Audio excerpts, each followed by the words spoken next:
Hey, thanks for listening to The Create Unknown. To unlock the extended, ad-free, full episode, sign up at patreon.com/thecreateunknown. Now on with the show. That segment of the video where we're shopping for pasta was a 3-hour ordeal. Yeah. Not because shopping for pasta took 3 hours, that took half an hour. But the other 2.5 hours was trying to get to and then back. I mean, we were 100% stranded at that supermarket. I had no idea how we were going to get back. This episode is brought to you by Audible. Go to audibletrial.com/thecreateunknown to get a free audiobook. And stay tuned for my book recommendation. That's audibletrial.com/thecreateunknown. Now on to the show.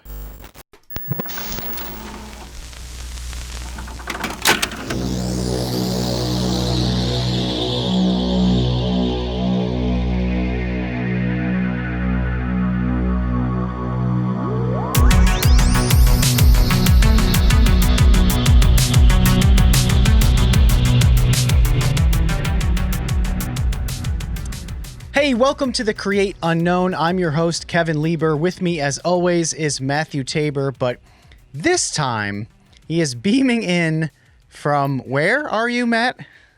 Armenia.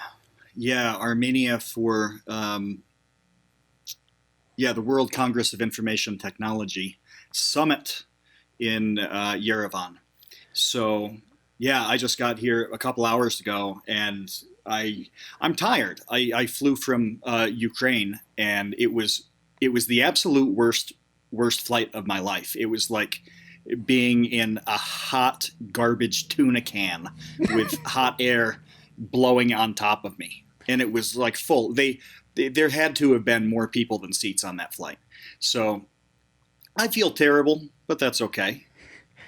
This reminds me of something because I'm so excited to admit it to you that I'm gonna tell you something without you asking. But actually, you know what? Ask for me to tell you something because this is the stupidest story you'll ever hear.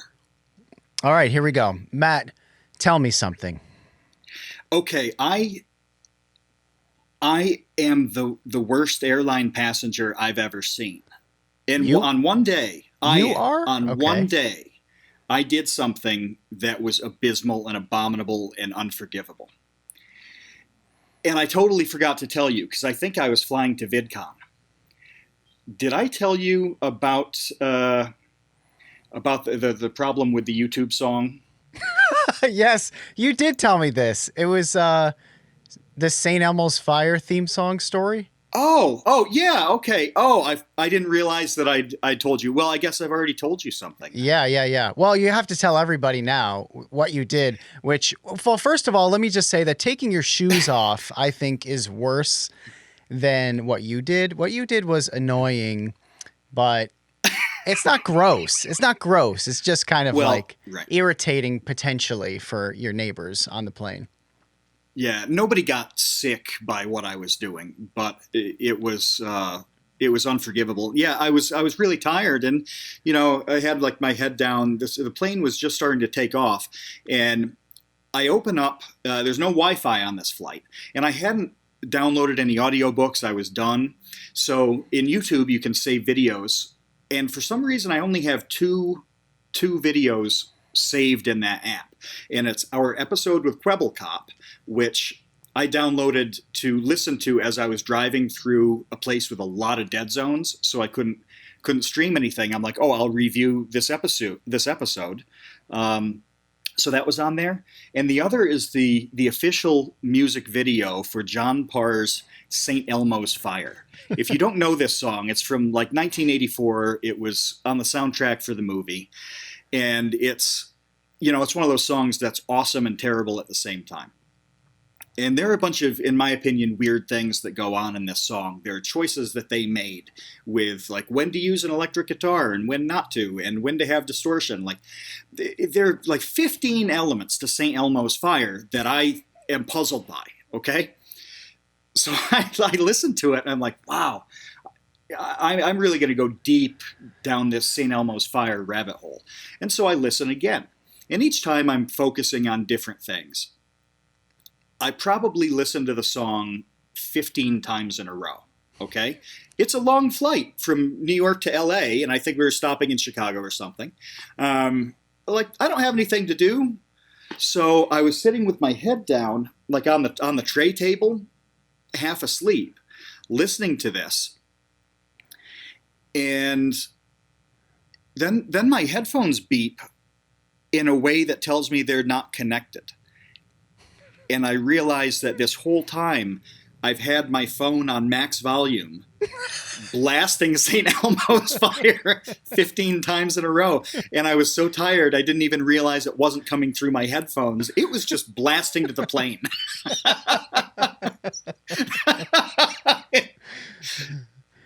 I played for about 50 minutes St. Elmo's Fire on loop with my head down. I don't know how nobody nudged me or like called a flight attendant to murder me. I deserved it, but that was just the most obnoxious thing, which I totally did by accident.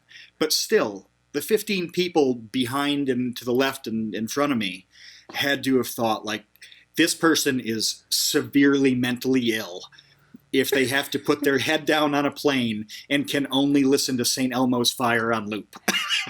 That's why they didn't bother you, because they were terrified of what the consequences may be if they interrupted your ritual of soothing your fear of flight with St. Elmo's Fire blasting. But I am surprised that a flight attendant didn't say anything. Like, I understand somebody next to you doesn't want to cause an awkward situation for somebody that they have to sit 1 centimeter away from for several hours. Right. But you would think that the flight attendant at some point would be like, sir, can you, keep that to yourself?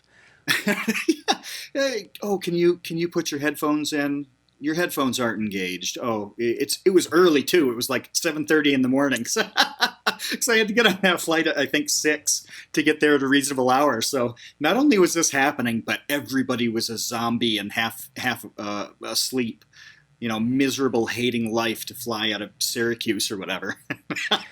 I really wish we could interview one of the people who heard this, because I imagine by like maybe the 5th time, like I wonder which number of replays it was that really kind of like set their blood boiling. Like, I would say it's got to be by like maybe the 6th time around.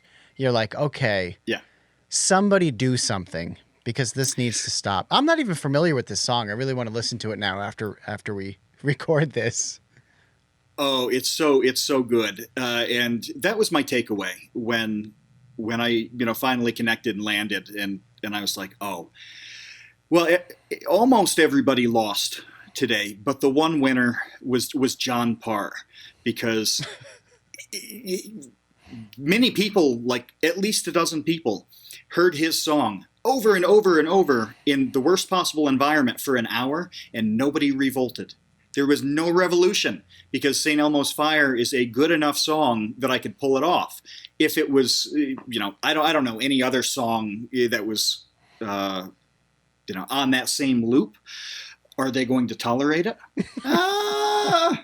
Probably not. Probably not. But St. Elmo's Fire, you can get away with it. We did fly recently, though, to Rome and back to build a pasta chair. That was the main thing that I really wanted to talk about today. We took this past week off because we, quite honestly, were kind of recovering from that. What was it, like about 19-day just gauntlet of from the moment that was greenlit to the moment that it was uploaded. I don't really remember much of that. It was just kind of like wake up, work all day on whatever needed to be done for the pasta chair, go to bed, and do it all over again for almost 3 weeks. Mm-hmm. Yeah, it was 19 days where it, just like you said, every waking moment, it was pasta chair in one way or another. It was like somebody just drops a baby off on your doorstep. You're like, oh, I have to care for this newborn infant every hour of the day, because if I don't, it's going to die. So, and I don't want a dead baby. So we didn't want, a dead pasta chair, did we? But that process is, I can't recall a whole lot like it. In working with a bunch of people and hearing about different types of production, what you pulled off in that 19 days is absolutely worth going into detail on. And so I hope we can do that. Yeah, we will. But you mentioned babies, and it reminded me of the Baby Gang. So the Create Unknown That's right. Patreon Baby Gang are now proud parents because they received their babies. They literally got the baby on the doorstep, didn't they? Yeah, they did. Yeah. They did. And the first one, I think, to show proof was Isaac, who, his little baby Scoop Magoop arrived. So Scoop Magoop was, he was put in his favorite little burlap sack, which babies, I don't know if you know this, but babies like to sleep in burlap sacks. Didn't know that. It's fallen out of fashion. It's one of those traditions that we should bring back. But yeah, babies should be put in a burlap sack and have the string tied up around their shoulders so they're bundled, It's like the womb. then stuffed in a shoe. Yes. And then stuffed in a shoe. And then and stuffed in a Russian style athletic shoe for babies. Yeah, everybody in the Baby Gang got a vintage Russian athletic shoe bed for their baby. Scoop Magoop went out. Rip suplex. Slam cheese punch. I think we need to provide more context to what's going on here. So when I think it was the first episode where we relaunched Phase 3, we announced the Patreon. Part of the whole deal behind that was how excited we were to do kind of weird things with the community and with the patrons. And the Baby Gang is really kind of like the first manifestation of us executing that vision. And here's how that went. So this week, Matt gathered all of the packages, all of the stuff to get sent to the Baby Gang. Everybody received their packages. And what was in those packages was like a series of kind of odd things that, we've collected over the past several weeks. One of which was you got these antique baby shoes at a flea market? Yeah, a massive antique show. I was there with Ben W. and Vedette in our Discord. We went out and went shopping for the Baby Gang. So the first wave for the Baby Gang and all the patrons that's what's happening. And we found this table of old shoes. I mean, and you saw them. They were strange. Like there's a creep factor to those shoes in a delightful way. Well, they were too creepy for me. So like you and I had like a slight disagreement on that. I wanted to paint them. Yeah, because I wanted to quit the podcast over that because I was right and you were wrong. Right. Yeah, Matt wanted to keep them creepy and looking like a horror movie, and I wanted to put a little bit of the pink and the blue electric paint that were used on the wall here, just kind of put them a little bit like stripes of that, like spattering, like kind of like 80s spatter paint. And so anyway, we did that. My wife did that. She painted them.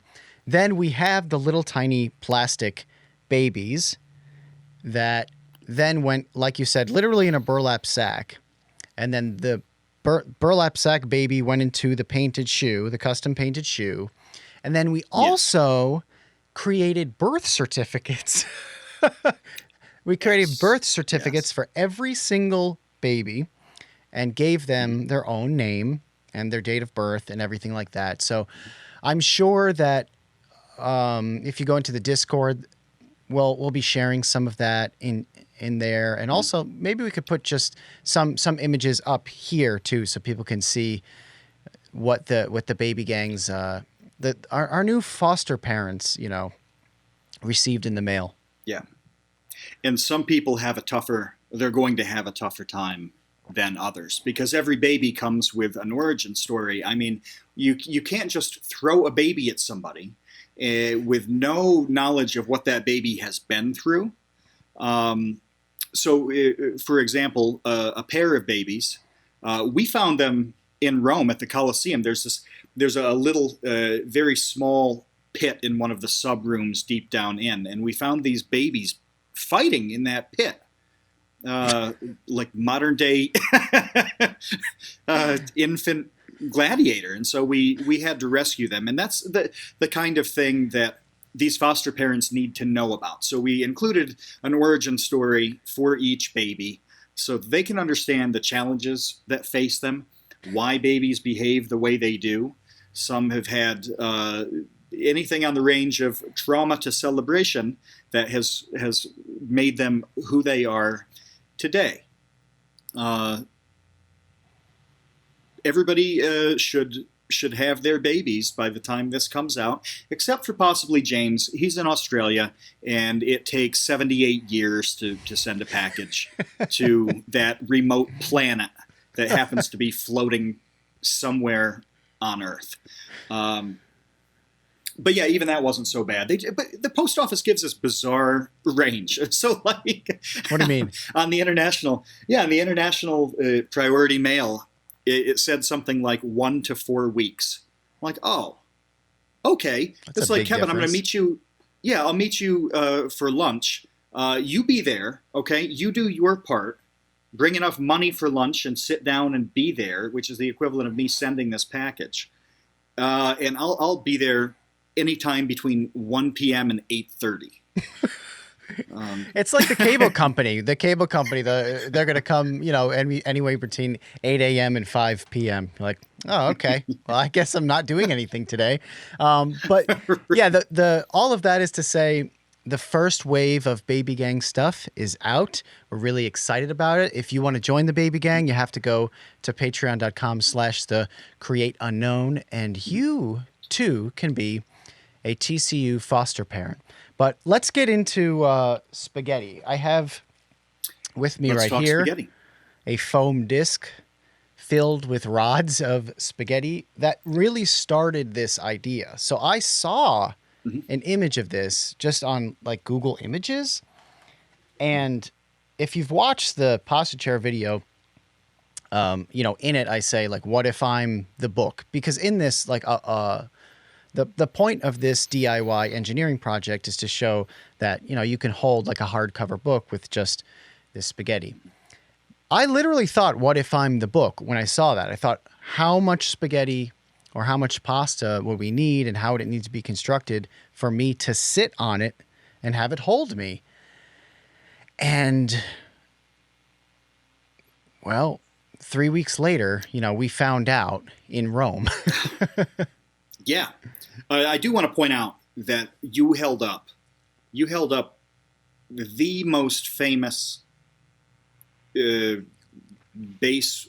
What did you call it again? Foam disc. The foam base of the nose. Yeah, foam disc. Yeah, you just held up the most famous foam disc poked with spaghetti on the planet. Like, there's no question that that's not the most famous thing of its kind. Yeah, well, I'm honored to have it here. I actually only saved it because I wanted to hold it up in this podcast. I cleaned up everything else this week, but we did miss a week because of how crazy. We missed a week of the podcast because of how crazy it was just getting back from Rome, and that whole process was just so insane because we only had. So I think it was September 12th, perhaps, that we found out that the project was greenlit, that LastPass wanted to support the idea, but the video had to come out within September. Like, it could not come out October 1st. It had to come out in September. That was just part of the terms of the collaboration. So at that point, you and I looked at the calendar and we were like, how are we going to pull this off? So Yeah, we need to go into detail about that part. I want to back up one piece though, because there's a really critical element to this, which it was awesome that LastPass reached out to you and said, "Hey, what do you want to do with something?"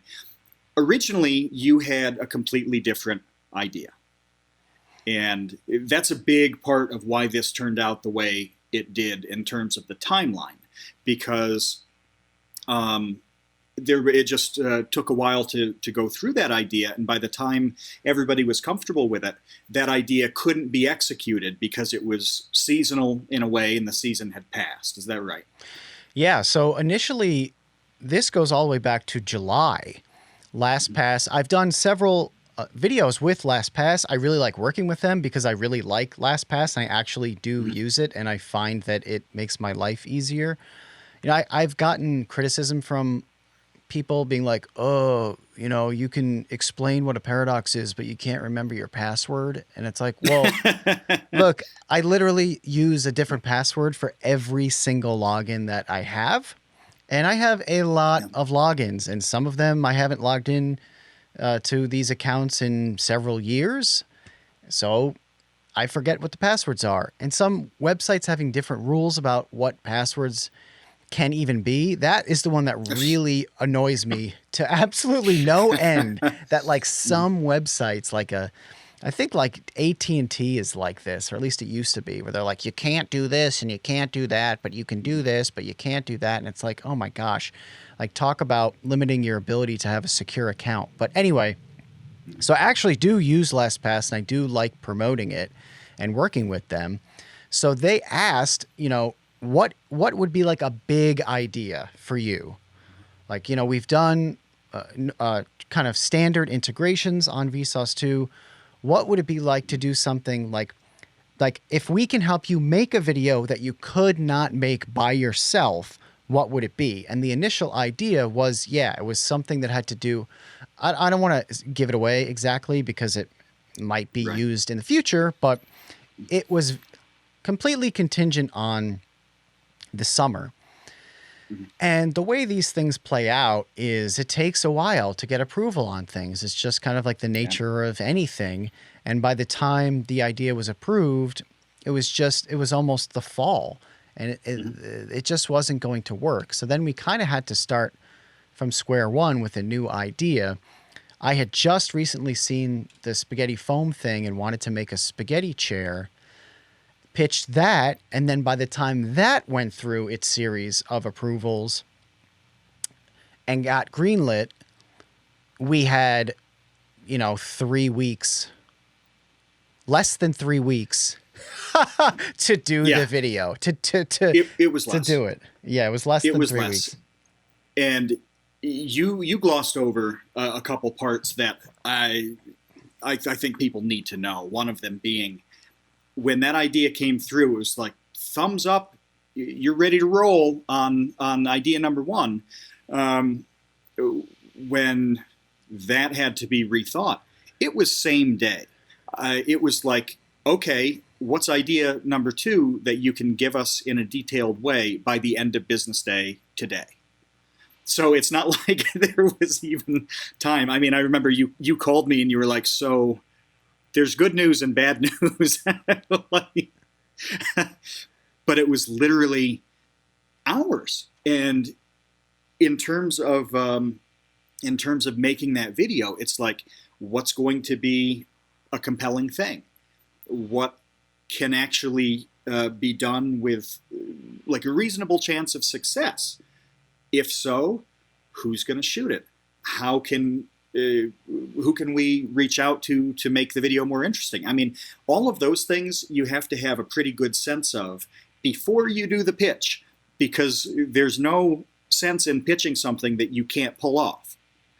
But none of those things are 100% either. So we had hours, literally hours, to kind of come up with a probability of success with probably 12 different factors. Oh, and you know, you got to be able to afford it too. You can't pitch something that's going to cost $1 million to make. And then obviously, can it be done on that timeline. So when you go on the timelines too, this makes a tremendous difference, like the really tight ones, because there's a component of international travel on this. Okay, does everybody we need on this have up-to-date passports? If they do, do they have enough time? Like with it's called the Schengen Agreement in Europe. Generally, you can spend something like 90 days out of every 180 in the European countries without needing a special visa. For the U.S., I think it's 180 days in a year in a rolling period. But it's totally feasible that somebody could have had a project somewhere, and they're out of their allotted days, and in that case, we would have had to get a visa for them. That's just the weird rabbit hole that you go down on every little root of this topic. And that's the thing. It's like something growing underground, where the video is whatever's sprouting up on the top, and underneath there's this insanely complex root system with like 100 different little branches going in whatever direction. It's one thing to do that on a big project with a lot of time, and we've done that. If you've got 3 months to sort out all those details and make it go, 4 months, it's not that bad. That's what we do. So yeah, we can figure it out. To have to come up with it in hours, like the equivalent, those 3 to 4 months, we had 3 to 4 hours to go from zero to an idea that could be executed, a really complex idea. That is insane. That's crazy. It's like a hackathon, or what's the thing for games? It's the same thing. Game Jam. I don't know. I haven't heard of that. We were talking about it in Discord a couple weeks back. It's basically a hackathon where you get, programmers and designers and writers and all this to come up, make a game. A Goat Simulator came out of a game jam, I believe. Oh, okay. You have a weekend to come up with something, But that's the crazy part here. This was the result of that same sort of process where it's like, hey, do the best you can, but make sure it's going to work, because I can't imagine that anybody would have been happy if the thing was a total disaster and you're like, oh, sorry, but we tried. That doesn't work. No, they were worried about that. That was like a criticism that I had heard when we first pitched the idea. They're like, well, what if it doesn't work? Then it's a pretty anticlimactic, pointless video. Right. So we were like, well, we'll make sure that it works. But guess what? Yep. We weren't sure. I mean, we didn't know. We didn't know up until literally in the video when I'm sitting down on the chair for the first time, which was the first time we tested it, right, whether or not it was going to work. So when everybody there was elated that it worked, like that was a genuine joy because of all of the work leading up to that moment, and we still were really quite unsure whether or not the thing was going to hold. And I was thinking the other day that like a behind the scenes kind of documentary style of the making of that video would almost be more interesting than the video itself. I certainly think it would be to a certain segment of people. I watched recently the Between Two Ferns movie on Netflix. Oh yeah. And at the very end, during the credits, they show a bunch of outtakes, a bunch of bloopers of Zach Galifianakis with these celebrities. And that to me was more entertaining than the entire movie. It's like a 4-minute like supercut of bloopers of behind the scenes. And you get to see, like John Hamm cracking up because, obviously they're all in on the joke, but it's very funny to see them naturally react. And I think that it would have been a similar thing kind of, because when you create a video like the pasta chair, you have to create it in such a way that there's a story, there's a beginning, middle, and end. There are some like tangents. For instance, the why does boiling pasta make it soft, but boiling an egg makes that hard? You have these kind of like bits that are very kind of showy, because that's the point of creating videos like that. But I think that the human element of the fact that it was just like me and you and Norby and Johnny, who we never met before. Okay. Like we didn't know No. these guys. Here's how we found them. Okay. So the night that Yeah. the project was approved, you found Wretch. You found the spaghetti bridge building competition in Hungary. You found their website. I did. There's actually a Create Unknown connection to all of this. So initially we thought that that we would build this, like we alone would build this, like start to finish. That's totally possible to do that. We could have done that. In the very first episode of the Create Unknown, we talked with Destin Sandlin, Smarter Every Day. One of the things we ended up going in the weeds on was this series of science competitions called the Science Olympiad. Destin had done that when he was young. I'd done that when I was young. One of the things that I did year after year was making towers and bridges out of balsa wood. And that it's basically the same thing as spaghetti building. People use spaghetti now because it's more of a challenge, and you can also bend it, so you can make fantastic arches with spaghetti that you can't do the same way with balsa wood. Anyway, so like I have a rough familiarity of building out of materials that you shouldn't build with. And so Kevin and I started talking about what that process could be. I'm like, okay, yeah, we can sit down and design something that will hold your weight. My concern is that it wasn't going to look good. I'm like, yeah, we can come up with something that's going to support you. It's just probably not going to look like a chair. We thought, okay, well, we can do better than that, or we want to do better than that. So I start looking around and found Wretch, which it took forever to find out what Wretch actually stood for. It turns out it doesn't stand for anything. It's just the sound. It's an onomatopoeia. It's because it's capital letters. I thought that it stood for something. But yeah, it's just that sound of the cracking and crinkling and crunching of the structure about to fail before it finally blows. Like, crash. So, they were in Budapest, in Hungary. We had no choice but to just literally cold email the only address and name that we could find on that list. And you wrote an email that was essentially, hi, I'm Kevin Lieber from the YouTube channel Vsauce2. I make videos about this kind of thing. I'm building a pasta chair in Rome. Do you know anybody who could help? We don't know these people. We didn't know anything. I mean, we went to like the Hungarian database of professors to find the email. It's not like we had a personal connection. No, literally, that's what I wanted to interject and say that. Like, we literally copied and pasted names from like a press release about the Wretch event into a Hungarian professor database to find their email addresses, and then cold emailed. So I CC'd a couple of people who I thought would have some idea, like who to point us in the right direction of.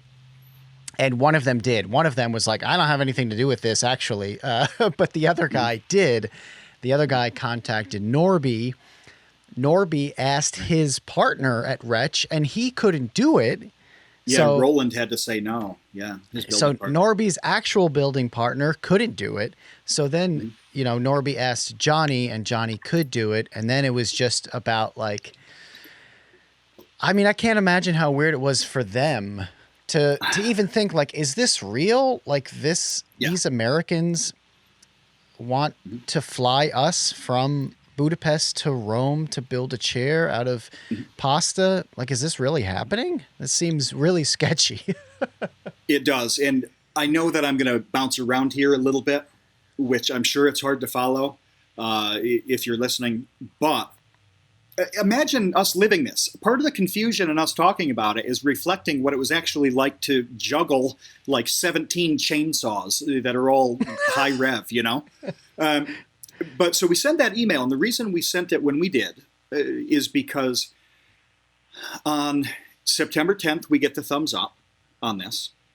And we know that it has to come out on September 30th. At that point, we have to work backwards to figure out when we can actually do it. So, you know, they need to make sure that the video is okay with them. It's got to be approved. You know, you can't throw out some crazy thing and link it to LastPass. You know, so like, oh, here we do have babies juggling chainsaws. Thanks, LastPass, for making this possible. Just right, you can't horribly hazardous thing. You can't do a brand deal and just upload the video without them seeing it first and approving it, which means that the video has to actually be done well in advance of September 30th, because that's when it actually has to upload. But they have to see it before then, so then it really had to be done like September 26th. Right. So that's when you've got to have a reviewable rough cut. It's going to take 4 or 5 days to edit this thing, which it was pretty complex on the editing side. So there's so many different shots. Tom from Aspect Science helped us out with that and did a fantastic job, considering considering that he wasn't there to see all the filming, because if you know what is in those files, it's that much easier to organize them and make something out of it. But he wasn't there. He just had like a hard drive of trash dumped on his desk, and he just had to make something awesome out of it. Not trash, of beautifully shot images by Don Burgess of spaghetti building for 3 days, which, you know... I'll do a new metaphor. So you like dumped a bunch of Scrabble tiles on the table and told him to write a book out of them. Is that fair? That's very fair. Yeah. Yes. Yeah. That's perfect. Sorry to call your life's work trash, Kevin. But, you know, that's not normal at all either. You know, most of the time there's going to be some like carefully written script that you can match up clips with and this and that, right?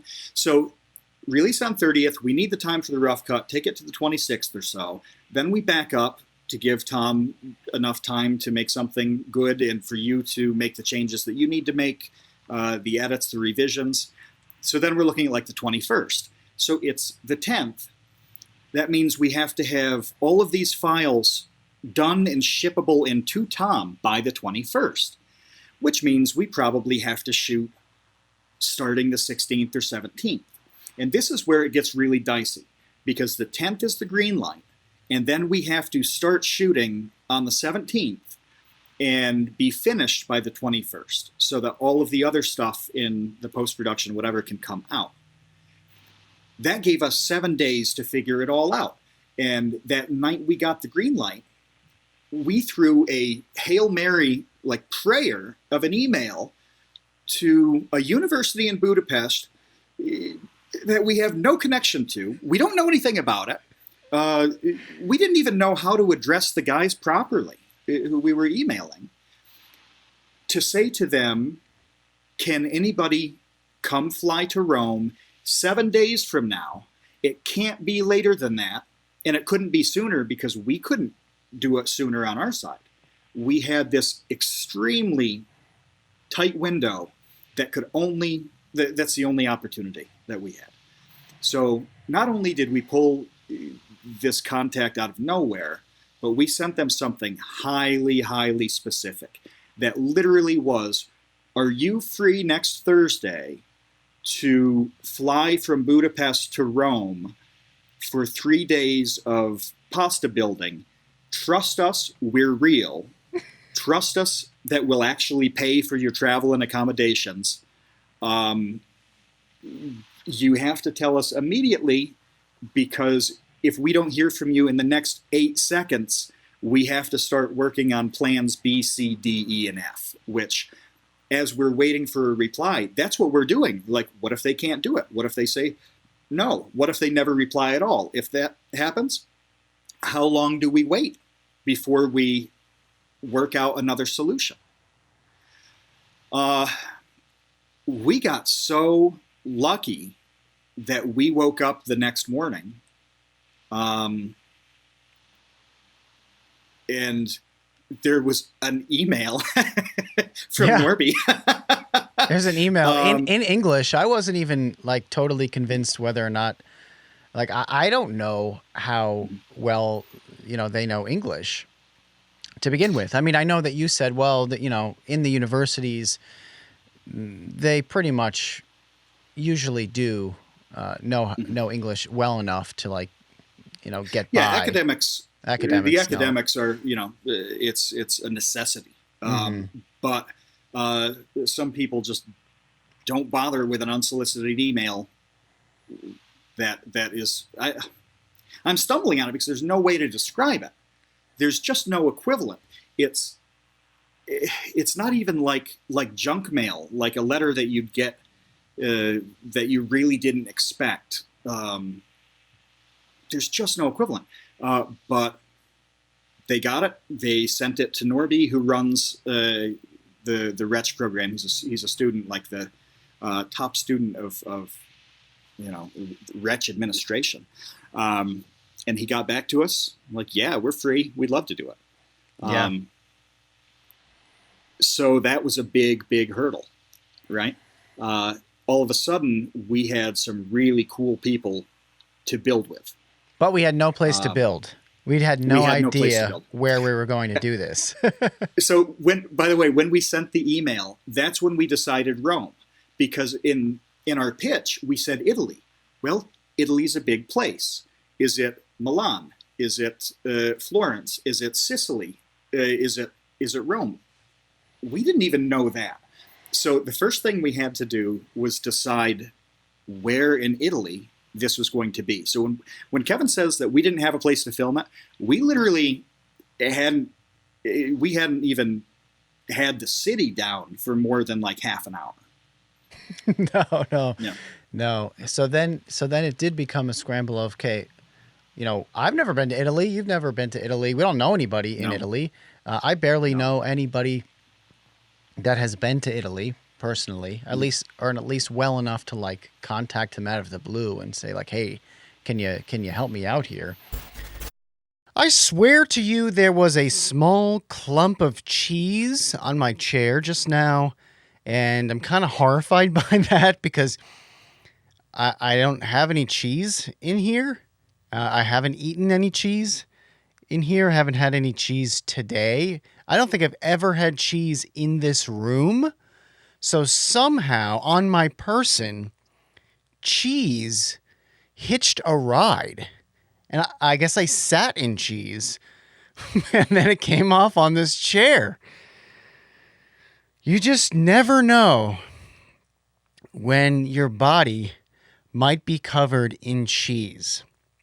What you should know, though, is that The Great Gatsby is one of the greatest novels of all time. It's really short, too. You could listen to it probably pretty quickly. It's poetic. It's written in such a way that it's evocative, and it uses words like evocative, and it makes you feel good. It's by F. Scott Fitzgerald. It's an absolute classic. And if you haven't, I mean, if you like watch the movie, that's like not the point of The Great Gatsby. You have to read the book, or better yet, listen to it by going to audibletrial.com/thecreateunknown. You'll get a 30-day free trial. You can listen to The Great Gatsby.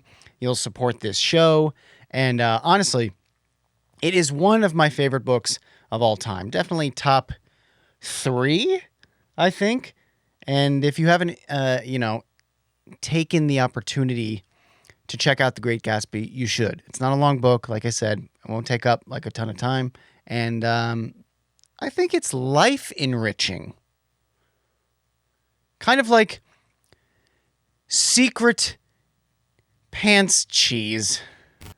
That's when we just started going through Airbnb in Rome because, getting a hotel, that wasn't going to work. Like we could not possibly build this spaghetti chair, this pasta chair in a hotel room, not only because of the logistical like limitations of being in a hotel room, but also just the aesthetics of it. I was like, why are we going, if we're going to go to Italy, it has to look like Italy. Like it can't just look like the Motel 6 like down the block. There's a psychological element to that too, because it reminds me of the episode of Mindfield where Michael is in the isolation booth for 48 hours. Imagine if instead of just being in that booth, he was like, oh, let me put 6 or 7 people in this booth with a bunch of pasta and then make it 72 hours instead of 48 and see what goes wrong. Oh, that'll have to be a different video. But yeah, you're right. It had to be, for a lot of reasons, from aesthetics to practicality, because we knew that we needed, about 6 people. Had to get somebody to film. 2 of us, there's going to be Norby and Johnny, and then Maura helped out. Maura Lewitt helped out with a million things. And I knew that, you were talking about not knowing a whole lot about Italy and people who have spent significant time there. I couldn't come up with anybody either. She knows some Italian, which I still don't know how. She's never been to Italy, but she knows enough. We were at a restaurant and the owner was Italian, and he said something in Italian, and I think just for the aesthetics of that. And she responded back, and then they started to have a conversation. Oh, I didn't know that you knew Italian. She said, yeah, and that was the end of it. That was a year ago, and I still don't know why or how. But I was like, okay, well, it would be useful to have somebody who has, a bit of familiarity on that side, which that makes a difference on stuff like getting the taxis and shopping and like asking for help with things. Imagine where we would have been with certain headaches without that. So anyway, the point is that you need all these people. You've got to have them. If you have 2 weeks, well, you can get away with doing a lot of that stuff because there's enough time. You can do it. But if you've got a couple days, like you cannot take 2 hours off from shooting something to go deal with a problem. Somebody else has to deal with that problem. So we went to Vedette in the Create Unknown Discord with all of our parameters. Kevin, you and I talked about what we needed. You obviously have a much better sense of what you needed on the aesthetic side to make a compelling video. We shot her a bullet point list of different things, like it's got to sleep this many people and, have at it. And she came back with 2 suggestions. She's an Airbnb wizard. 2 pretty good suggestions, and one of them was like 8 out of 10 good. And then there's the 10 out of 10 good. And it was a question of, which one do you want to do? What do you want to pay for? The 10 out of 10 good was like 3 times more expensive than the 8 out of 10 good. But as soon as we got there, I knew that it was the 1000% the right decision, because that place was amazing. Like, I wish that I couldn't come up with enough shots to utilize that environment to its fullest. Yeah. Because everywhere you look, so there was this 3-acre villa that it was just an endless series of like beautifully crafted locations of like patios and fountains and like walkways and bridges and statues everywhere. It was ridiculous. Like they could charge admission at the gate just to walk through that, just to walk the grounds of that villa easily. So it was nuts that what you put in so many different elements of it, and that just scratched the surface. You could have, that was like 1/20th of all the things that you could have highlighted. Yeah, and one of the things that really sold me when we were just watching the pictures of the Airbnb was the outdoor kitchen, because I knew that I wanted to do a scene explaining the boiling egg and the boiling pasta.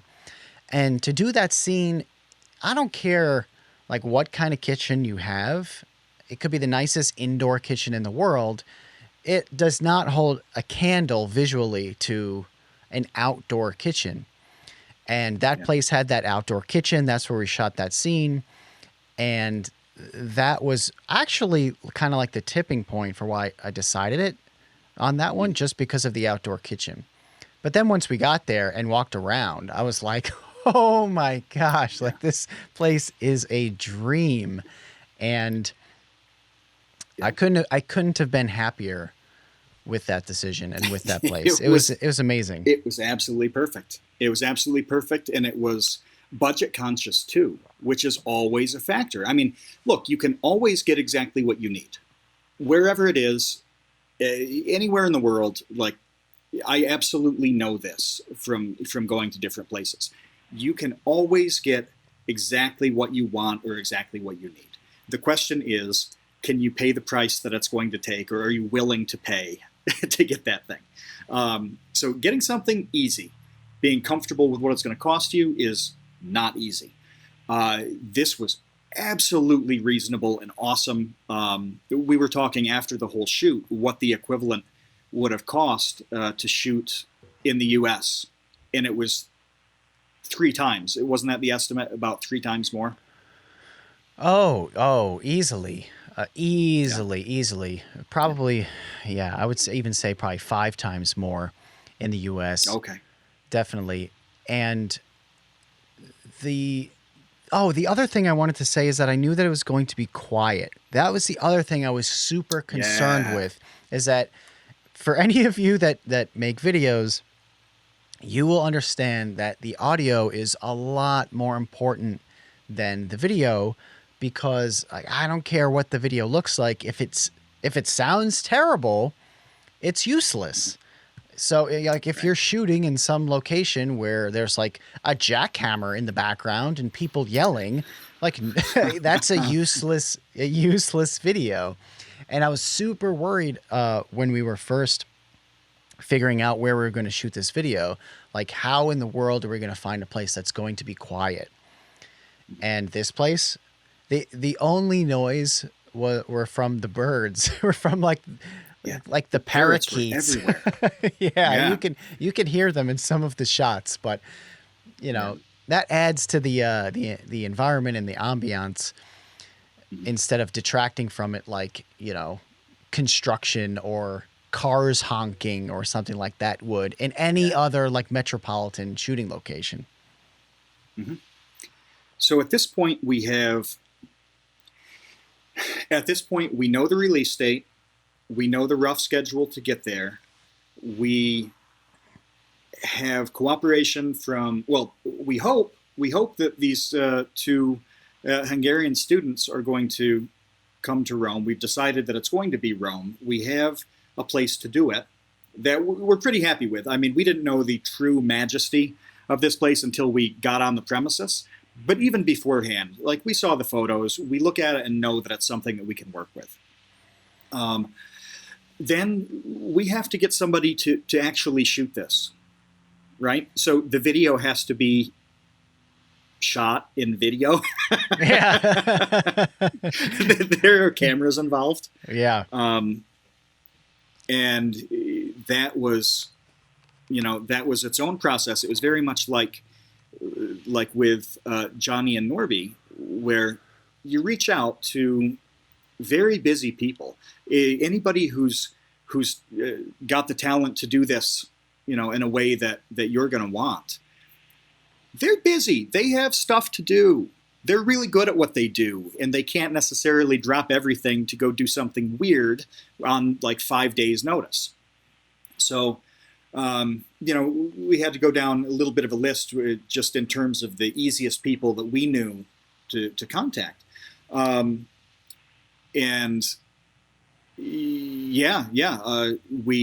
We ended up talking to Dom Burgess from Everythink. We've known him quite a while. He makes really beautifully shot, interesting, like cinematic stuff on his YouTube channel. Like the videos are really awesome. He's also a total wizard in After Effects and things like that. And so we knew that he would more than be capable of handling all this. And so at a certain point, we just said, hey, we can't wait on anybody responding because we want to work with Dom on this. Let's just reach out to Dom and offer this to him. Miraculously, he said yes, because he had a little window in his schedule. He's coming from England, so the flight wasn't quite as bad. It was a few hours. That made it work. So then we have us, we have the Hungarians, we have the Englishmen, and now we have to get everybody to Rome on the same day without it costing millions, and as easy as possible for all the ones involved, because anybody showing up completely destroyed from travel, like the way I am right now. Yeah, I know. I was going to say, wait, but before we move on to the logistics, I want to say about Dom. I actually had never met him before. I didn't know him outside of just being familiar with his videos, but I would say that, we reached out to him because of how great his videos are.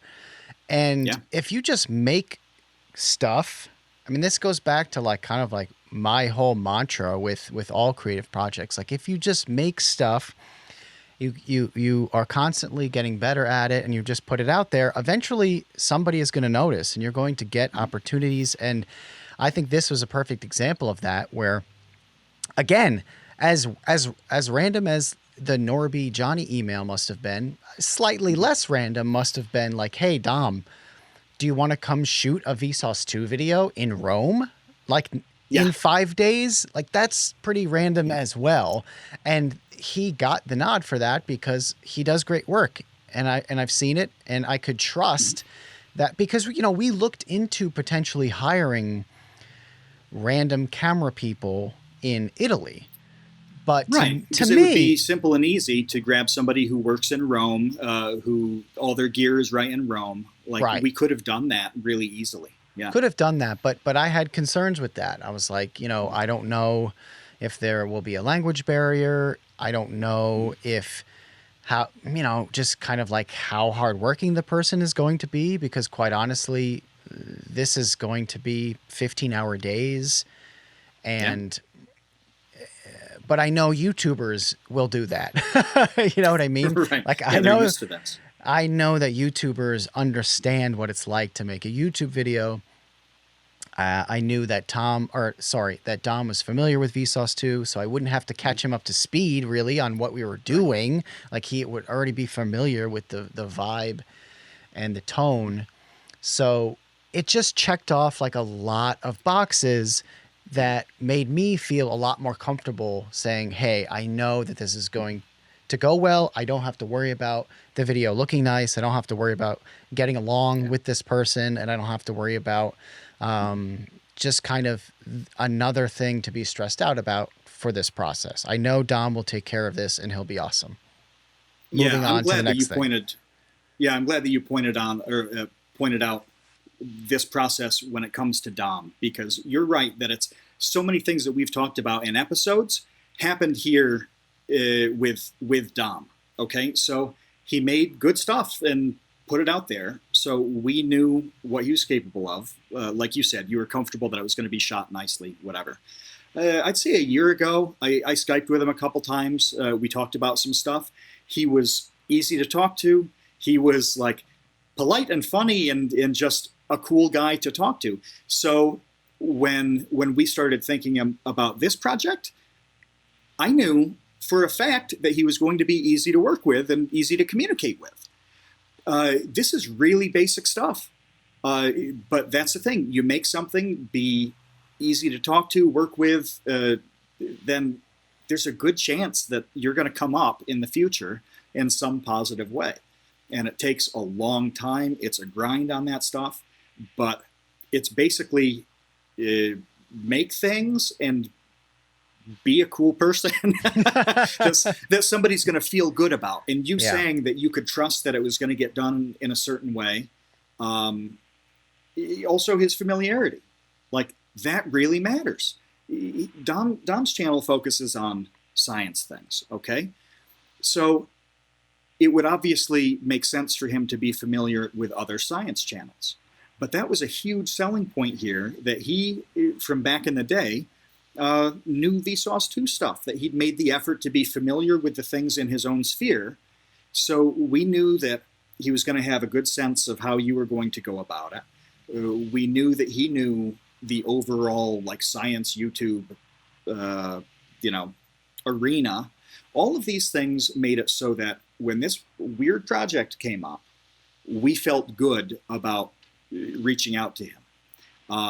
That same thing can happen in every single creative sector, and honestly, non-creative stuff as well.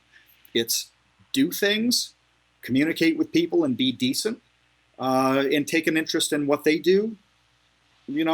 Get familiar with what's around you. If you just do those 3 things, you are like 97% of the way there, and the remaining 3% is just getting lucky, with something fitting. That's really awesome. Dom exemplified how to do that. And, I'm not saying that he just got the most fantastic break in the world, but he got a cool opportunity to work on a unique video that nobody else is going to have a story like that. And he got the call. Other people did not get the call because we didn't check the boxes that you just ran down. If you want to get the call on whatever your projects are, come up with a checklist on like what is somebody going to need to feel or think to reach out to me on something. Come up with that checklist, be those things and do those things, and you will get the call the same way that Dom did. And we had a great time working with him. Like, it was, on the professional side, it was very good. On the personal side, it was really fun. I had a great time for a few days with him. But yeah, he put himself in a position to get that call on this video, and that's why he got the call. And that was the entire team. I mean, when you watch the video, you would probably assume that there was just this kind of like massive production behind it. I mean, that's how a lot of these things are, where it's like, oh, there's like 15 people involved and on set for making this thing. And it was like, no, this is the bare minimum. This is literally the bare minimum amount of people. Like, even with Dom, like, we should have had somebody helping him. I mean, yeah. the amount of work that he had to do by himself was like 3 people's jobs. And everybody was kind of doing 3 people's jobs the entire time, at least. Yeah, and every single night was late. I mean, it was like, I think the earliest night that we pulled was 3 in the morning, is when everybody went to bed.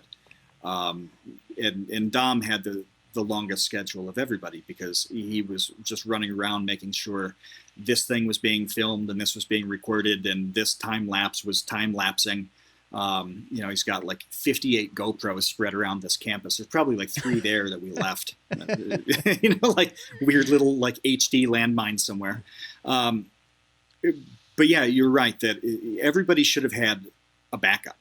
Like, if we had unlimited money and unlimited time and all of that and had to do this over again, I think I would just about double that number of people. So yeah. So I think that would be fine without being overkill to go to 10 to 12, because Dom ran around so much. He burned more calories on the shoot than I burned in a year from just bouncing around like a pinball to make sure everything was set up and done right.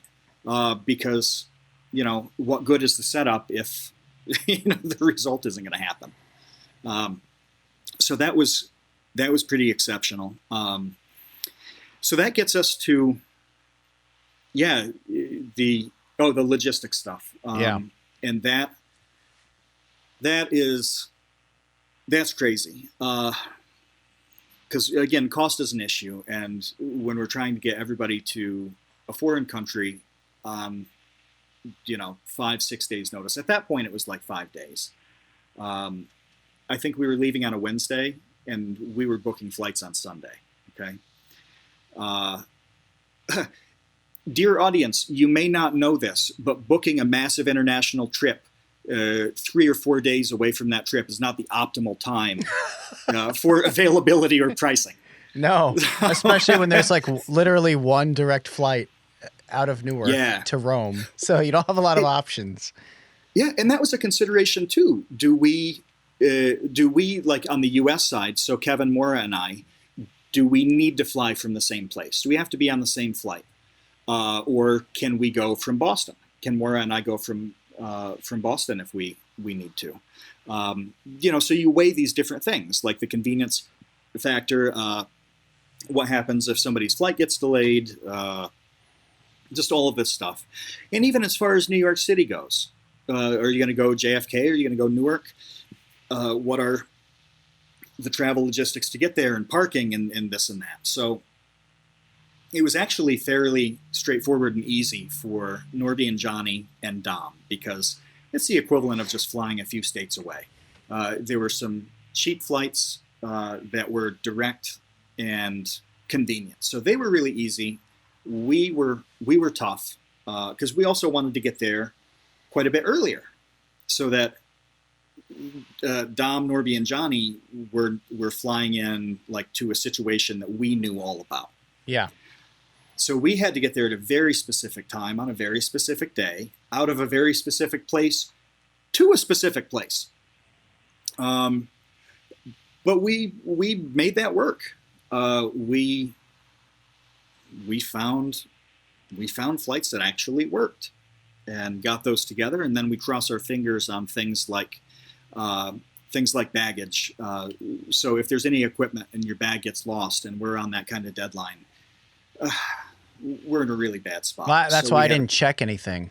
So I packed like Tetris style all of the equipment into my carry-on because I was really concerned. Like, all right, if my bag is lost and it has all of my equipment, then we're in a lot of trouble because we have to make this video and we kind of need the equipment to record it. So yeah, that was a concern too. So I spent hours kind of like meticulously organizing and packing just to make sure that I brought everything and that everything could fit in my carry-on, and everything that I absolutely didn't possibly need, wasn't going in there, but still making sure I had like backups of things and like extra batteries and extra memory cards and an extra shotgun mic in case something happened with the one that Dom brought. Like that level of just equipment logistics was crazy. And you have to have several layers of backups with different people too. But at the same time, you don't want to double up too much and make it ridiculous. So you've got your stuff with your backups, with things like the mics and the stands and like this and that. Like, Dom and I needed to bring what we could. I mean, he had plenty of his own stuff to bring. But we all want to kind of protect each other's stuff in case it goes wrong, but to a degree that's not crazy, because we don't want to haul around 100 pounds each of totally irrelevant, unnecessary gear. Yeah. At the same time, we need to make sure we're not in a bad position. So how do you find that balance of like appropriate backup plans without being nuts about it, without going crazy on backup plans? We probably were a little extra conservative on this because we had such a tight window and zero room for error. So it was better to haul some extra weight this time. Yeah, but it's a good thing you brought those light stands that we destroyed. Yeah, that made a difference. We would have been in terrible shape without those. Thank God they were cheap light stands too. So replacing them is not a huge hassle at all. But we've talked about this now. I don't know. We've got to be on like an hour. And do you notice we haven't even talked about making a pasta chair? Like, we haven't talked about building with pasta in this podcast. That's how insane this whole process was. That these are just the logistics on everything, and so much uncertainty with each part of the process. And there's actually a logistics part that pops into the building part. This was the worst. So there's a very specific type of epoxy that spaghetti builders use, okay? It's made by a company called Loctite. You see Loctite products everywhere in the U.S. And they make kind of generic epoxy for, the hobbyist and homeowner. Then they make some really high-end stuff that's like $20 a tube. It's very good. It has an applicator mix right in it. The problem is that you can't take epoxy on a plane, because the way epoxy works, it has two components. There's a resin and a hardener. And both of them on their own are totally worthless. Like, they just don't do anything. But when they combine, in 5 minutes it sets, and 24 hours later it is like granite hard. It's just rock hard. Epoxy is amazing stuff, but it's got to combine in that way. One of the components makes a bunch of smoke if there's a fire. So it's not like it's just a flammable thing that's going to blow up on its own. But anything that smokes a lot, or can smoke a lot if it's heated to that degree, is generally banned on flights and requires a separate mode of shipment. So, okay, we'll bring everything we need, and we'll get this epoxy somewhere in Rome, because we should be able to find it at a hobby shop, like a model train place, or at the worst, go to a marina and then go to boat places. Number two is automotive. They always have decent epoxy. We contacted Henkel, which is Loctite's parent company. They have distribution in Italy. All they would do is really tell us that you can get these products in Italy. It would have been nice to be like, yes, 17A on Vatican Avenue in Rome sells Pope. this. The Pope gift shop. Epopsy. It's Epopsy is what keeps his hat on and in place. That's what the Pope Mobile is. The protective bubble of the Pope Mobile is made out of epoxy. Epoxy. So because of the time difference too, Italy is what 6 hours ahead, I think, of East Coast time, U.S. That made it really tough to try to contact shops and things like that. So we asked Norby and Johnny to figure out how to get this epoxy. They struck out with Henkel as well. Then they called 19 shops in Rome. They just got on the phone and cold called. Neither of them has any Italian, so they're just hoping that whoever's on the other end is going to understand their request for this highly specific type of epoxy. They got nowhere, 19 shops. And so it's like, okay, we have to have this material or something extremely close to it. How can we get it in legally? The best possible solution there is that we don't, so we try to get it in illegally. and that's what we had to do. We had a backup plan on that too, where we said, Norby, Johnny, go buy what you need, pack it well, pack it safely, and then we cross our fingers that it's not seized by any security or anybody at the borders. Which I read on forums that people who come to the U.S. especially, they can get these epoxies a bit cheaper and in bigger quantities. So they'll buy the epoxy in the U.S. and then fly back with it, for model trains and stuff like that. And then it gets seized and they just throw it out. I mean, if it's a hazardous material, they toss it, and there it's like hundreds of dollars down the drain. Mm-hmm. So that was our gamble: is it worth spending the hundreds on this material when we're not sure that it's even going to get through safely? So yeah, we basically turned Norby and Johnny into European Union epoxy mules. On the way to the airport, I stopped at Lowe's or Home Depot, one of those. I forget which one, because it was such a bizarre scramble. Stopped at one of those and bought some supplies that we needed, not dowels, but everything else. And I got a thing of epoxy, which it usually comes, what they wanted comes in very small tubes, almost like those little travel things of toothpaste, about that size. I got 2 4-ounce bottles for a mix of 8 ounces of epoxy. So I'm like, well, let's go big on the backup, just in case. So I muled epoxy as well. In case theirs didn't work out, we'd at least have something. And the plan B on that one was just, if both of these get seized, we figure it out when we get there, and we don't know how, but we'll have to come up with something. Yeah, because at some point, like, you can't have plan C, you can't drag plan C with you also. Like, you have to at least hope that plan A or plan B work out, or else you'll just drive yourself crazy if you're also doing plan C at the same time. It's kind of like plan C is only going to manifest when and if it does, and then you just are going to have to figure it out, because otherwise you'll never get anything done, honestly, if you don't just kind of have to put your faith that it'll work out.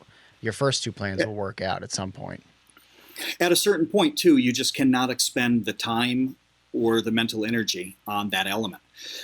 You kind of go as deep as you can go with the backups and the analysis and whatever it is, and then hit a point where you say, okay, I have to switch to another priority right now. This is as deep as it can go without me sacrificing something I can't sacrifice. And we hit that point on the epoxy plan, where it's just, even though that's such a critical thing to this project, we had to say, here's the best option. We couldn't do that. The second best option, we have to hope it works. If that doesn't happen, we will figure it out on the spot, because we need to go back and spend time on these other things that are equally important. So that was a really important part of the process too, is to constantly do that. Like, at what point do you say it is time to think about something else? We had to do that over and over and over. So at that point, we have pretty much everybody en route to the same place. We have a good idea of what the video is going to be about. Norby and Johnny did some tests as well, because again, they're used to building with spaghetti in a very specific way. Their competition is entirely about weight to support ratio, really. The idea is to have the most efficient structure. We weren't as concerned about that. I mean, we didn't want to go nuts on overkill, like, ooh, this 150-pound chair just held a 152-pound man. Can you believe it? This gigantic block of like 97 packs of spaghetti I could sit on. Hooray! Like, okay, who cares? That's not very compelling. But, they're measuring things in grams, and the support, the loads that they bear are in the hundreds of kilograms. I mean, a couple years ago at one of the Wretch competitions, I think they had a bridge that held like 570 kilograms, which is like 1,200 pounds. I mean, a spaghetti bridge that held half a ton. It's nuts. So we wanted to have their knowledge and efficiency on that. They test a few things out because they were using cannelloni.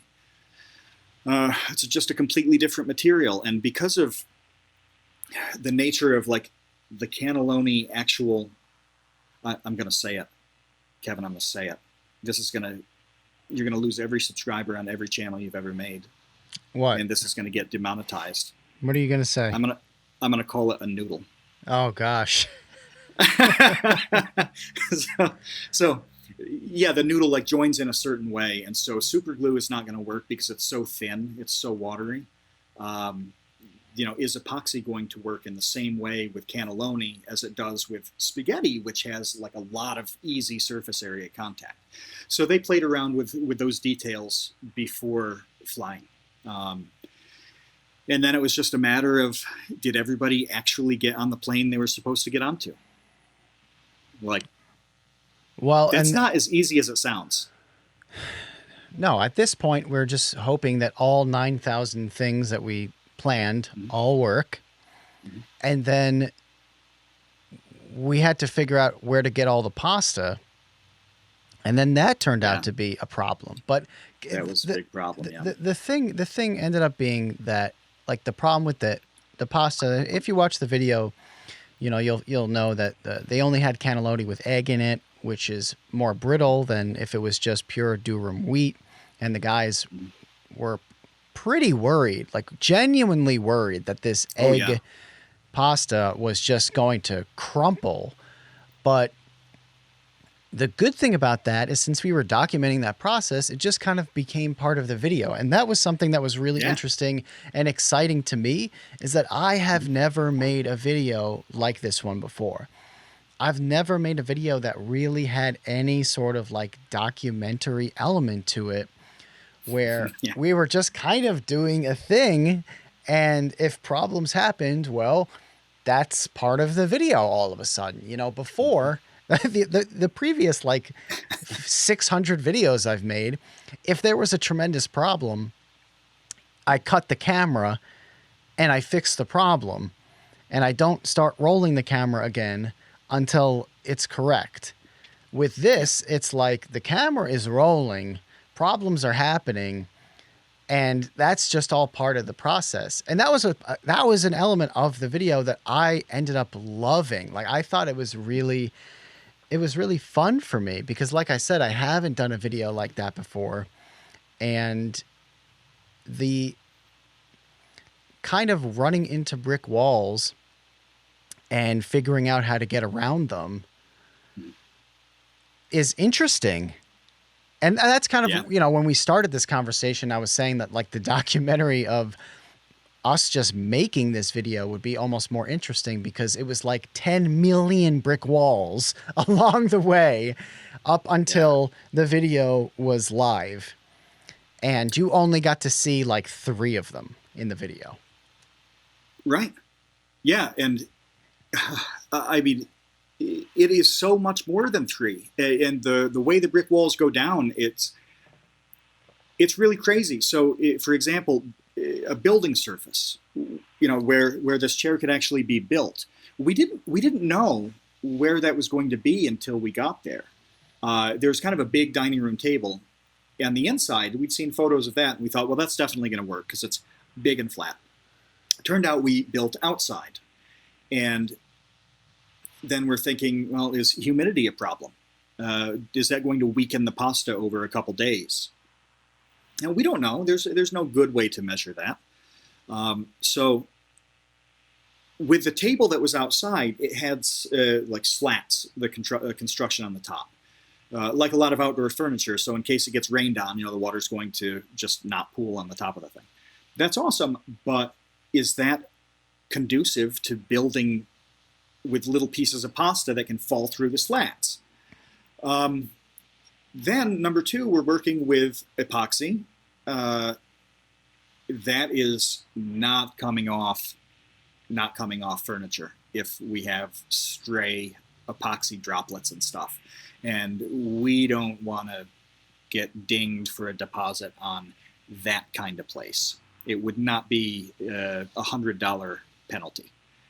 No, sorry. Sorry, we got epoxy all over your priceless, like, gorgeous antique table. Oops. It would be 10,000 and banned from the European Union forever. So then it's that same hurdle there. You know, what is it? Well, Johnny and Norby, they had a plan for it, which was to take cellophane tape and make a very tight grid on the top of the table.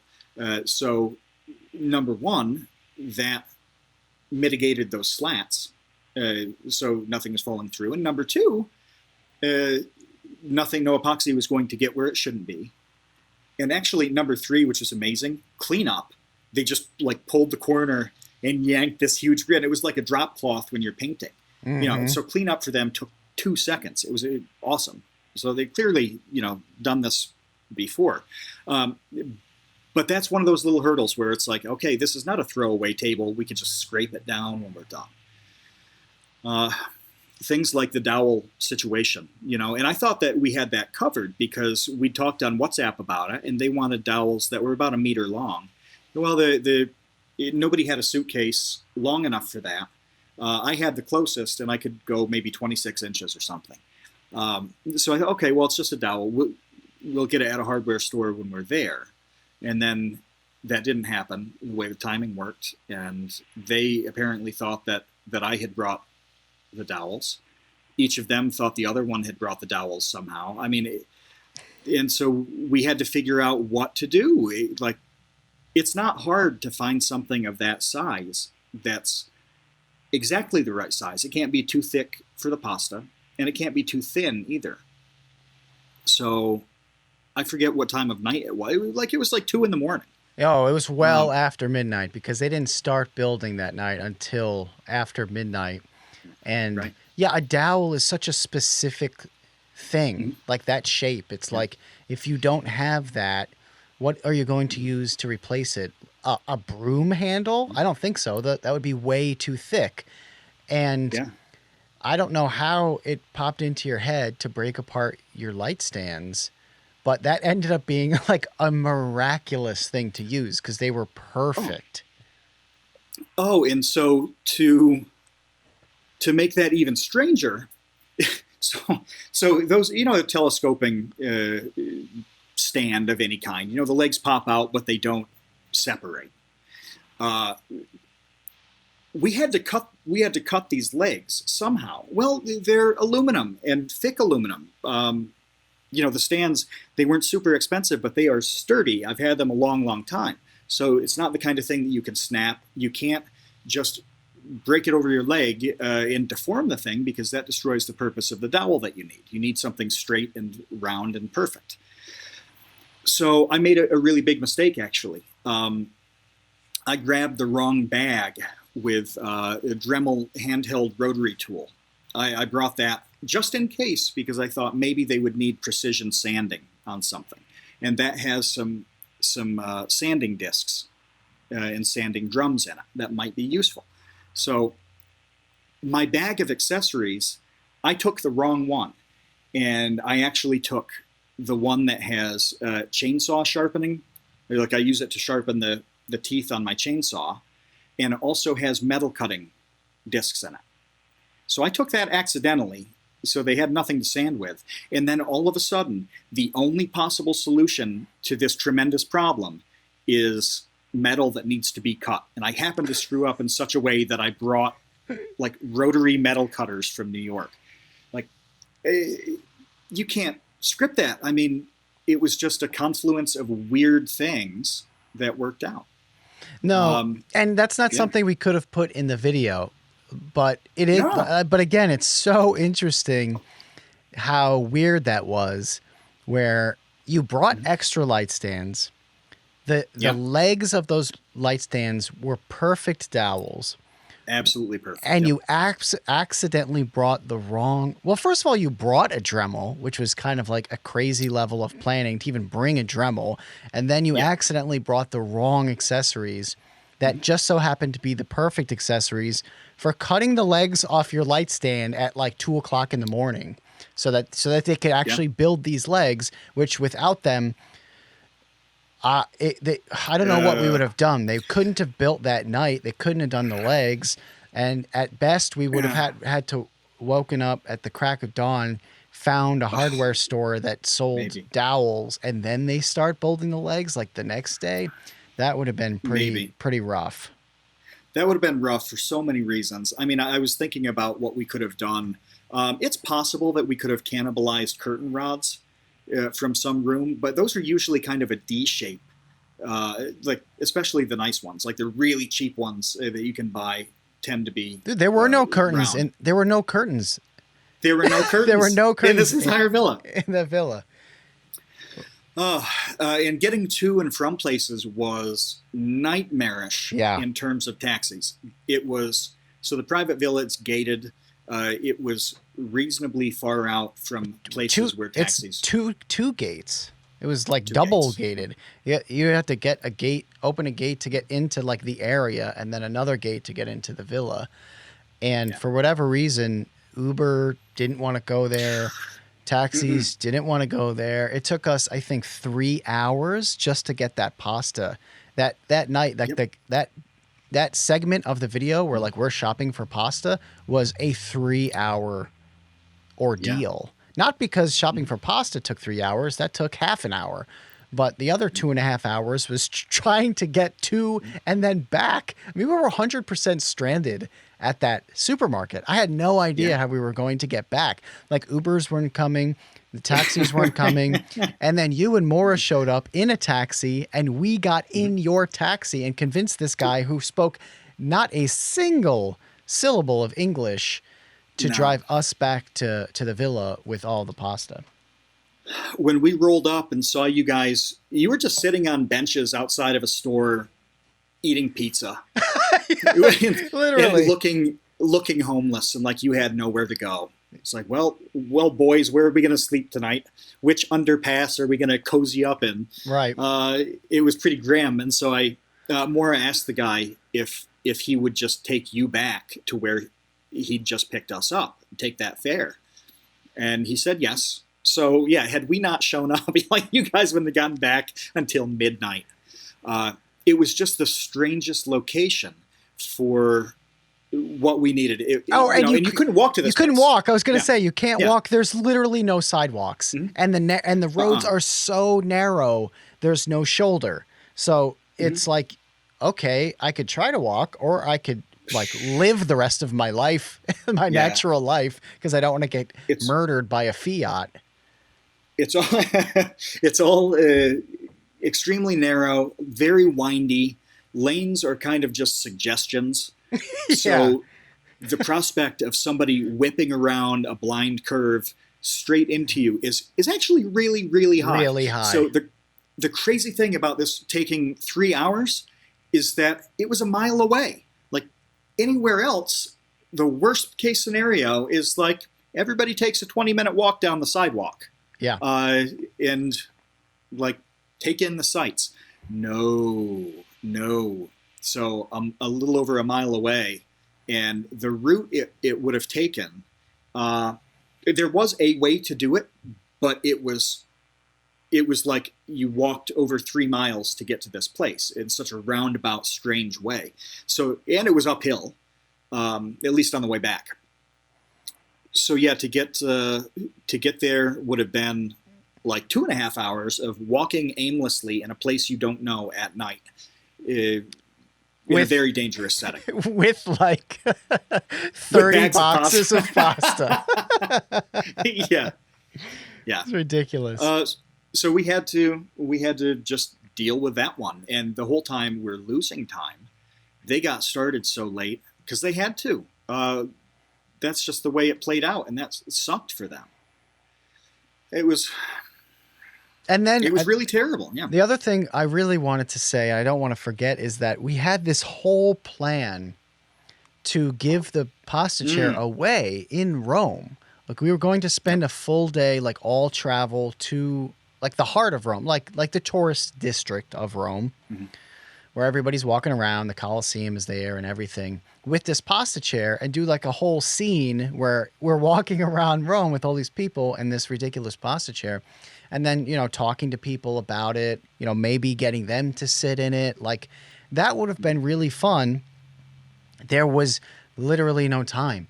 The scene where I'm testing and sitting down in the chair was the night before everybody left, and literally the sun is going down, and we are scrambling literally just to get this shot, just to actually test the chair on camera before it becomes pitch black outside.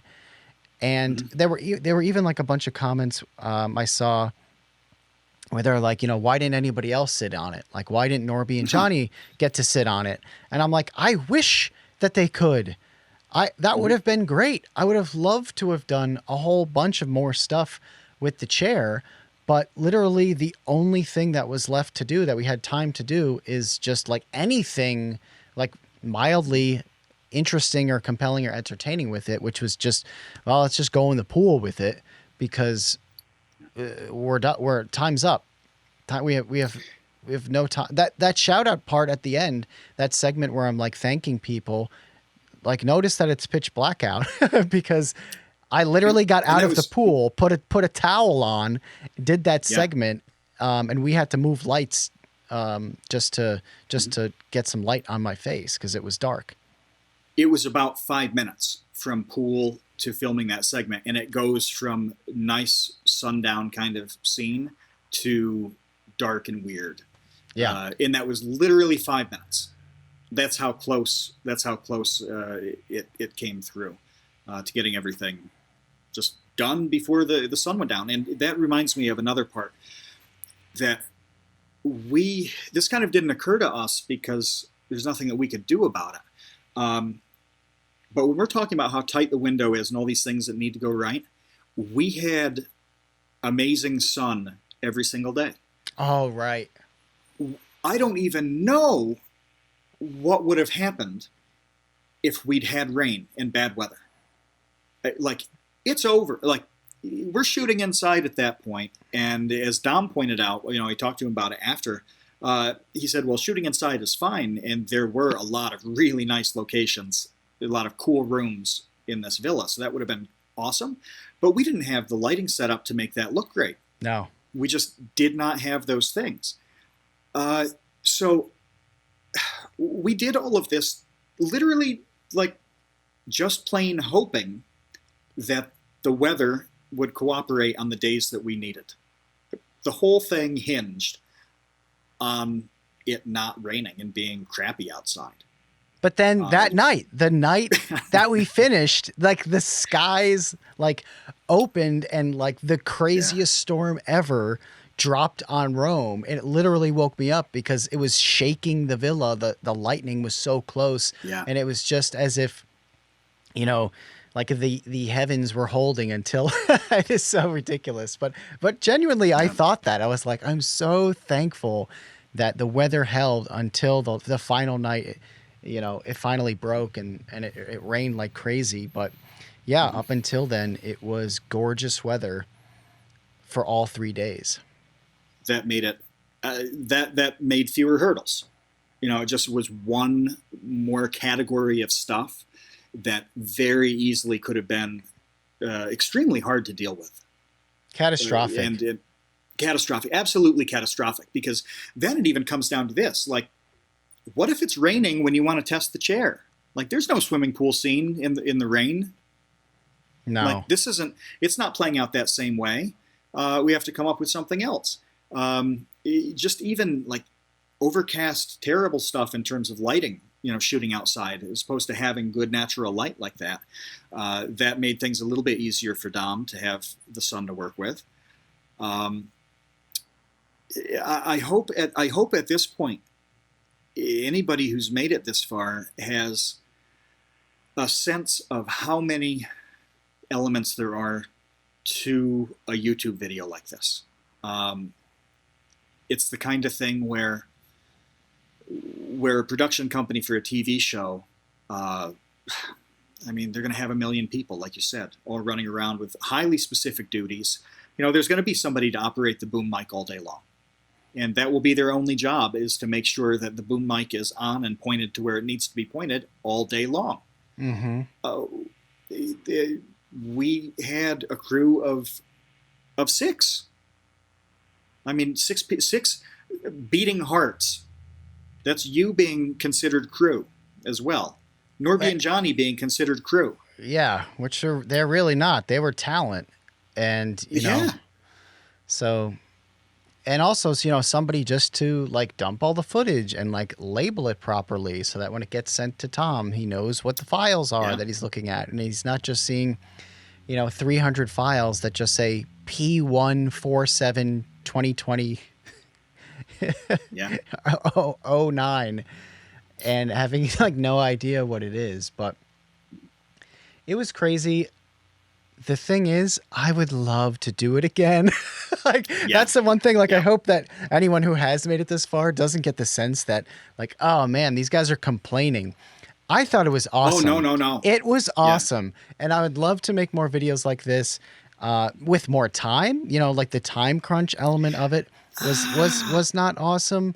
But at the end of the day, I'm so happy with this video in a way that is different than a normal Vsauce 2 video. It just felt different. Like when I finally saw the final product, and I felt like I could send it to like my aunts and uncles and they would enjoy it, as opposed to a video on like the Frobenius number.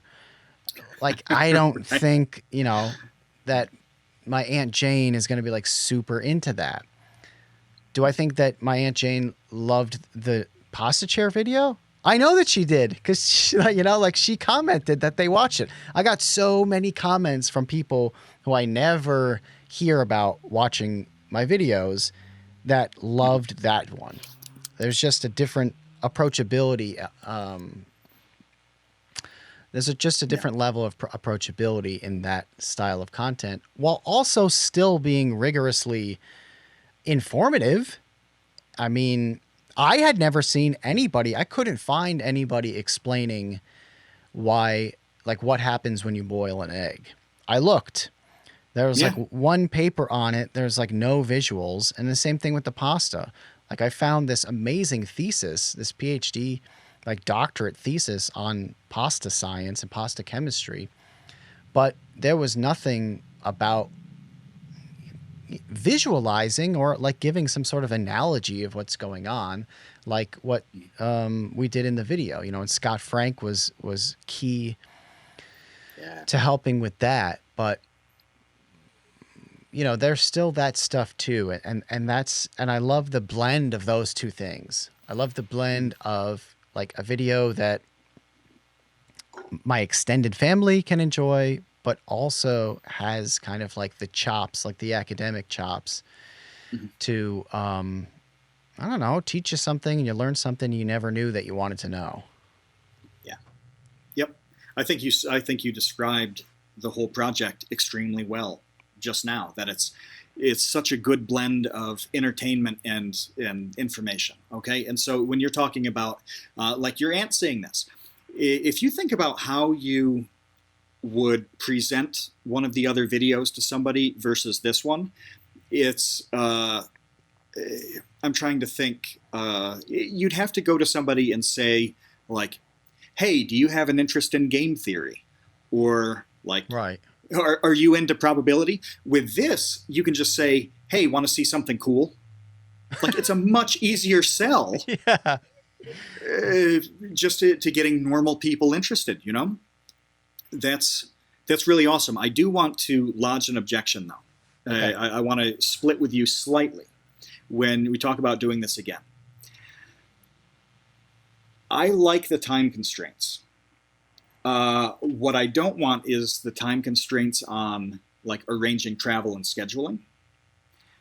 So like that should be done comfortably and in advance rather than last minute, like figuring out how to get a bunch of people to one place. That's crazy and it sucks and it's not even cool, you know, like, oop, I lost my light. It's not even interesting. If that was a part of the documentary, it'd be like, oh, so you had a hard time booking flights. Please tell me more. Nobody cares about that. So that part should be done in advance for like money reasons, sanity reasons, whatever.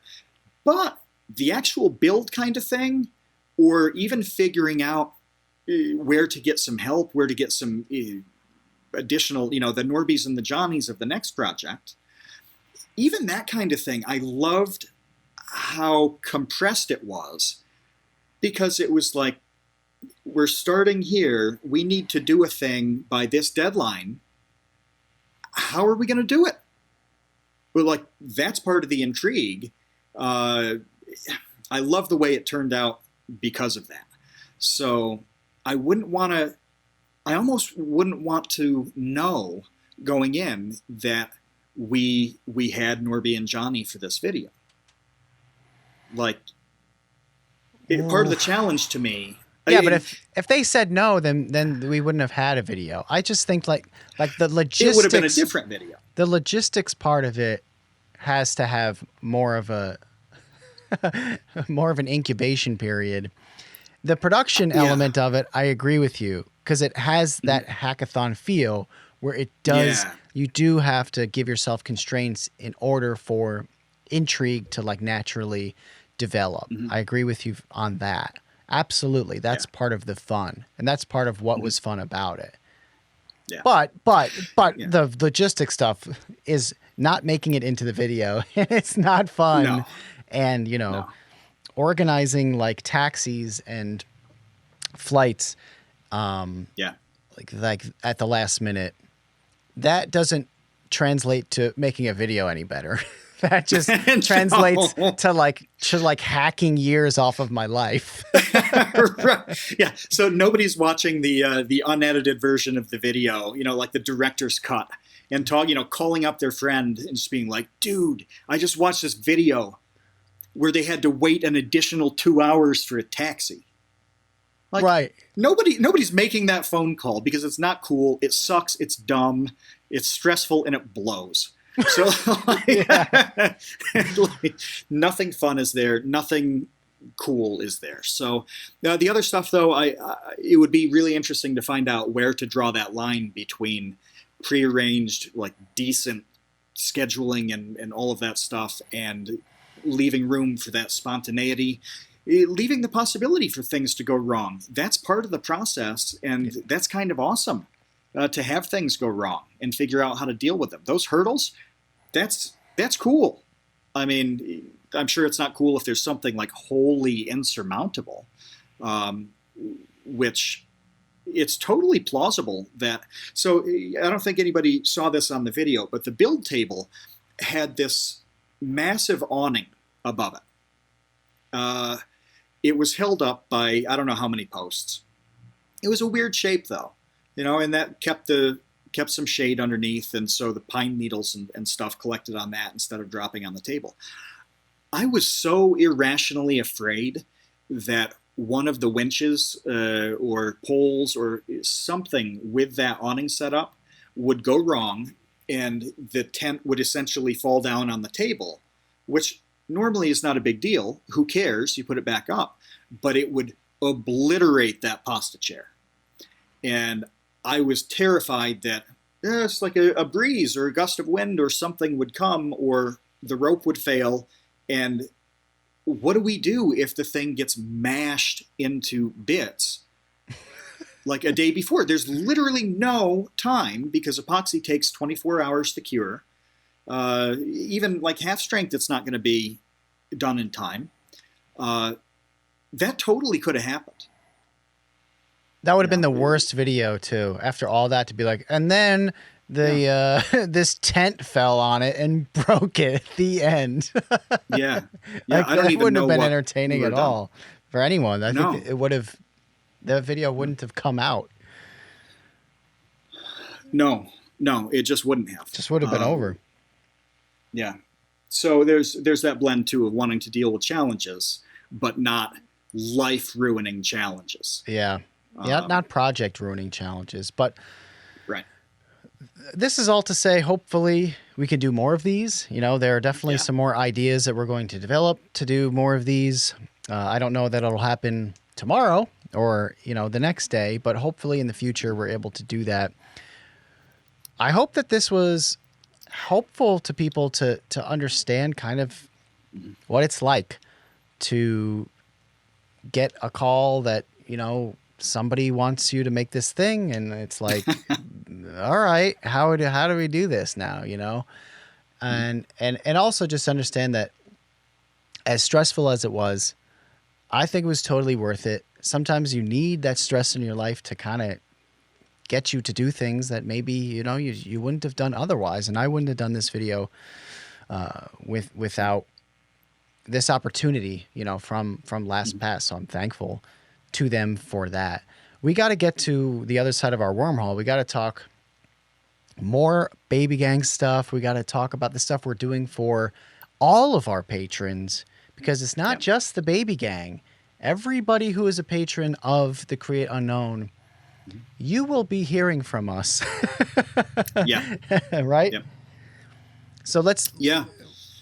like you have plans for that. We have stuff waiting in the wings from when you get back from Armenia, ready to go. We have Eagle brand sardine patches. Yes. Because again, thanks to our sponsor of the Create Unknown, Eagle brand sardines, for giving us everything we need to make the Create Unknown happen. We're fueled by sardines. I have sardines. I forgot them. I have them. Next episode, I'll eat the sardine on camera. I know I promised. I said I would do that. Yes. I bought them yesterday. I forgot today, but next episode I will eat a sardine. I thought, because we thought we were going to record an episode in Italy at the villa, and the way the timing worked out, just we could not swing it. I mean, we cut it so close on everything, and I mean, technically we would have been idiotic zombies if we'd gone into the night. If we'd gone into the night and done something, it would have been abysmal. So the smart thing was not to do it right then. But when we went shopping, I bought some sardines there. Oh yeah, and they made it back. They made it back. Maura threw them in my boot, into my suitcase. Yeah, so in the kitchen, I saw them the other day. Aren't you not supposed to do that? What do you mean? Like smuggle food, or is it just like I think produce? What are you not allowed to bring? Dairy is a big one. Produce is big because anything that's been from a farm and isn't processed, that's really what it's about. So something in a can is okay. So like the sardines in the tin, like that's not going to be a problem. But if you had like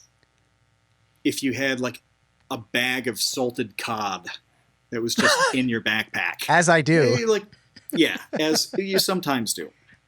That's not going to make it. But yeah, so the sardines, the Italian sardines, which say, it just in big letters, it says delicious on the front. That's it. There's like an image of sardines and just delicious. They made it back alive. They're not, but the tin is well and good in the kitchen, and I don't know what I'm going to do with those because. Why don't we do like a simultaneous? No! I hate this already. Simultaneous sardine. The simultaneous sardine. I knew that's where this was going, and I hate this. You brought it up. I mean, you brought up that you have Italian sardines. Look, let's continue this on the other side. The wormhole is at patreon.com/thecreateunknown. Please join us over there. We will be talking all about the things that we are going to do for our patrons, which includes sending some stuff in the mail. No matter who you are, no matter what tier you're at, you will receive something from us. But we're going to go over there right now. Patreon.com/thecreateunknown. For everybody else, thank you so much for watching and for listening. Until next time, see you, Space Cowboys. Arrivederci. Arrivederci. Arrivederci. Arriba McIntyre. Thanks for listening to The Create Unknown. There's more episode waiting for you, but to keep listening, sign up at patreon.com/thecreateunknown. You could hear the rest of our conversation as well as unlock the ad-free feed, get exclusive content, join the Idea Baby Gang, and more.